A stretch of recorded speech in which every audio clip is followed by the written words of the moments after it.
شكرا عمر. يعتبر التمر من الأصناف الرئيسية التي توضع على مائدة الإفطار في شهر رمضان المبارك اقتداء بالسنة النبوية الشريفة وفوائده الغذائية العالية.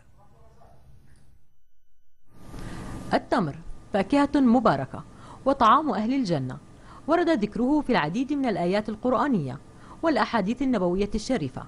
يكثر الطلب على شرائه وتناوله في شهر رمضان الفضيل، وتكاد لا تخلو الموائد الرمضانية من وجوده. اقتداء بالسنة النبوية عليه الصلاة والسلام، والتمر له قيمة غذائية كبيرة وبلين المعدة وبيساعد على الهضم، وبرضه كمان بيقوي الدم. التمر يومي أنا عندي على المائدة على طول، يعني الصبح فطورنا غالبا تمر حتى مع جوز أو لوز يومي.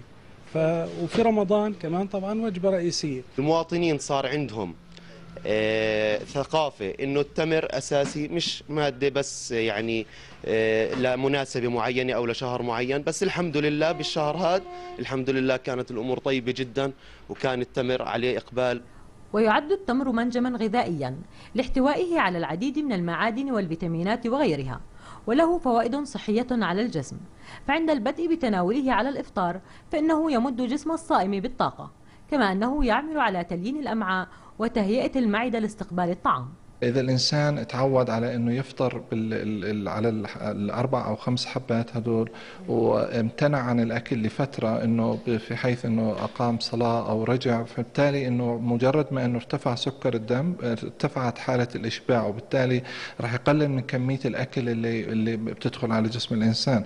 وهذا طبعا له فوائد إيجابية كثير، بحيث أنه بيقلل من السعرات الحرارية اللي راح تدخل، وبالتالي بيساعد على أنه الإنسان يخسر سعرات حرارية ووزن داخل هذا الشهر الفضيل.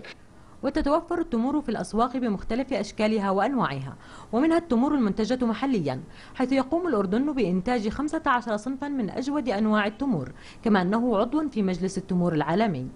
إناس الكايد، التلفزيون الأردني. مقام بلال بن رماح مؤذن